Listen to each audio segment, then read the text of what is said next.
You know what's funny? Not funny ha, but funny in that twisted, cruel way life sometimes works. I used to believe that being a twin meant having a built-in best friend for life. Someone who shared your DNA, your childhood memories, your secrets. Someone who would never, ever betray you. I was wrong. My name is Sarah, and this is the story of how I gave my twin sister my kidney, and she took my husband in return. Let me take you back to where it all started. About 18 months ago, I was living what I thought was a pretty perfect life. I'd been married to James for 6 years, we had a beautiful 3-bedroom house in the suburbs, 2 cats, and we were talking about starting a family. My twin sister, Emma, lived about 20 minutes away. We did Sunday brunches together, shopping trips, movie nights. The 3 of us were close, or at least I thought we were. Emma had always been the more fragile one of us. I don't mean emotionally, God no. Emma was tough as nails when it came to getting what she wanted. But physically, she'd always struggled. Growing up, while I was running track and swimming competitively, Emma was in and out of hospitals with mysterious ailments. Turns out, they weren't so mysterious.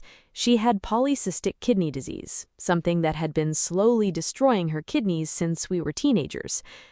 I'll never forget the day she called me, her voice small and scared in a way I'd never heard before. "Sarah, can you come over? I got the results back."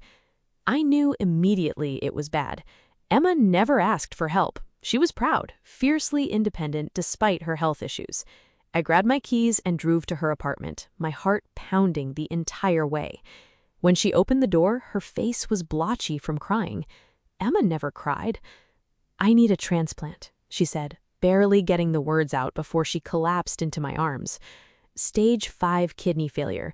They're putting me on the transplant list, but Sarah, the waiting list is so long. They said it could be years, and I don't have years.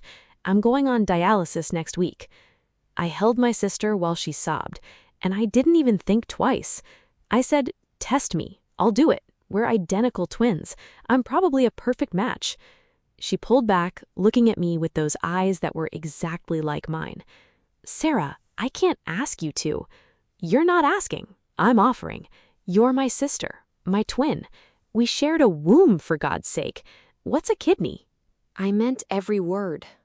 The next few weeks were a blur of medical appointments, blood tests, imaging scans, and consultations. James came with me to every single one, holding my hand, telling me how proud he was of what I was doing. "You're amazing, you know that," he said one night as we lay in bed. "Not everyone would do this." "She's my sister," I replied, snuggling into his chest. "What else would I do?" "I know, but still, you're 1 in a million, Sarah." I remember feeling so loved in that moment, so secure. James and I had been having some problems lately, nothing major, just the usual stuff that happens when you've been married for a while. We'd gotten into a routine. Life had become predictable. But this situation seemed to bring us closer. He was so supportive, so caring. The tests came back exactly as I'd expected. Perfect match. The doctors were thrilled. Emma was thrilled. I was terrified, but I pushed that fear down deep. This was my sister, my twin, the person who knew me better than anyone in the world. Or so I thought. The surgery was scheduled for a Thursday in March. I remember because it was 2 days after our 6-year wedding anniversary. James took me out to dinner that Tuesday to a fancy Italian restaurant we loved. "One last hurrah before you become a superhero," he joked, raising his wine glass. I was drinking sparkling water, no alcohol before surgery. "To saving my sister's life," I said, clinking my glass against his. "To my incredible wife," he said, his eyes soft. "I love you so much, Sarah." Looking back now, I wonder if he meant it, or if he was already thinking about her. The day of the surgery, I was surprisingly calm. Emma was a wreck. I could see it in her face when they wheeled us into pre-op one after the other. Our rooms were right next to each other. "Sarah," called out the nurses as they were prepping me, "thank you. I love you. You're saving my life." "That's what sisters do," I called back. "See you on the other side." Those were the last real words we spoke to each other. Everything after was a lie. The recovery was brutal. I'm not going to sugarcoat it. I woke up feeling like I'd been hit by a truck, and that feeling didn't go away for weeks. James took time off work to take care of me, which I appreciated, though he seemed distracted, always on his phone, stepping out to take calls, running errands that took hours. "How's Emma doing?" I asked him one afternoon, about a week post-surgery. I hadn't been allowed to visit her yet. We were both still too weak. "Good," he said quickly, not looking up from his phone. "Really good. The kidney's working perfectly. You saved her life, babe." Something in his tone felt off, but I was too exhausted and in too much pain to analyze it. Emma and I texted during those first few weeks, but she was weirdly distant. Short responses, no emojis or exclamation points like usual. When I mentioned wanting to visit, she always had an excuse. "Still feeling pretty rough. Don't want you to see me like this." It was 2 months after the surgery when my world imploded. I was finally feeling more like myself. The incision had healed nicely, and I was back to most of my normal activities. James had returned to work, and I was home alone most days, binge-watching Netflix and trying not to feel useless. One afternoon, James came home early. I was in the shower when I heard him come in, talking on the phone in that low, intimate voice that made my stomach clench. "I know, baby. I know. Soon, I promise. No, she doesn't suspect anything. I love you too." "Baby? I love you?" My hands started shaking so badly I could barely turn off the water. I wrapped a towel around myself and stood there, dripping, my heart absolutely racing. Who was he talking to? I heard him go into his office and close the door. Moving on autopilot, I walked to our bedroom and picked up his iPad from the nightstand. We shared an iCloud account, so all his messages synced there. I shouldn't have looked. Part of me wishes I never had, but I did. And there they were, months and months of messages between my husband and my sister. The first ones dated back to last November, 4 months before Emma's diagnosis, 6 months before my surgery. "Emma, can't stop thinking about last night. You're incredible." "James, you're the one who's incredible. I've never felt this way before." "Emma, what about Sarah?" "James, what about her? This is about us." I felt vomit rising in my throat. My hands shook as I scrolled further, my towel slipping, water still dripping from my hair, but I couldn't stop reading. "James, when are you going to tell her about the kidney disease?" "Emma, soon. I'm scared, James." "James, I'll be there for you every step of the way." "Emma, even though she'll be there too?" "James, especially then. We'll get through this together." Further down, "Emma, I can't believe she's actually doing it, giving me her kidney." "James, that's just who Sarah is, always the martyr." "Emma, do you feel bad?" "James, about what we have? Never. About her, sometimes. But I love you, Em. That's all that matters." And then the ones from just last week. "James, 2 more months and we can tell her. Just need to make sure you're fully recovered first." "Emma, what if she tries to take the kidney back?" "James, very funny." "Emma, I'm serious though. She's going to hate us." "James, let her. We'll have each other." I don't remember dropping the iPad. I don't remember sinking to the floor. I just remember the sound that came out of me, this animal howl of pain and betrayal that didn't even sound human. James came running from his office. When he saw me on the floor, naked except for the towel, his iPad next to me showing their messages, his face went white. "Sarah, I can explain." "Get out," I screamed. Get out, get out, get out. Please, just let me. I gave her my kidney, the words ripped from my throat. I gave her my fucking kidney, and you were fucking her, both of you, while I was recovering from surgery to save her life? It's not like that. Then what is it like, James? Please enlighten me. Tell me what it's like when a man fucks his wife's twin sister for months, watches his wife go through major surgery to save that sister's life, and then comforts her afterward while continuing to fuck the sister. Please, I'm dying to know what that's like. He just stood there, his mouth opening and closing like a fish. How long? I asked, my voice suddenly deadly calm. The truth. How long? 8 months. 8 months. Emma had known about her kidney disease for 7 months before telling me. They'd already been together for a month by then. Did you ever love me? Of course I did. I do. Sarah, it's complicated. No, I cut him off. It's actually very simple. You're a lying, cheating piece of shit, and my sister is a backstabbing, manipulative bitch who let me give her a vital organ while she was sleeping with my husband. That's not complicated. That's just evil. I threw James out that night.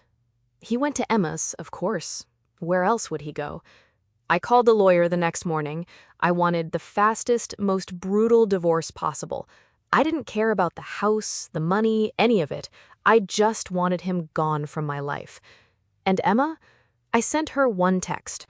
I know everything. You're dead to me. I hope my kidney fails in your diseased body, you fucking parasite. She tried calling, over and over. I blocked her number. She showed up at my house, banging on the door, crying, begging me to listen. Sarah, please, I'm sorry. I never meant for it to happen. Please, you're my sister. I called the police and got a restraining order. My parents tried to mediate. Your sister, my mother pleaded. Your twin. You can't just throw that away. She threw it away when she fucked my husband, I said calmly. I'm done. But you gave her your kidney, that bond. That bond means nothing to her. It clearly never did. I'm just the stupid, trusting twin who she could use and discard. Here's the thing about relationships built on betrayal. They don't last. I heard through mutual friends that James and Emma moved in together about a month after our separation was finalized. They posted pictures on social media, looking happy, in love. Every photo felt like a knife to my heart, but I kept looking anyway, torturing myself.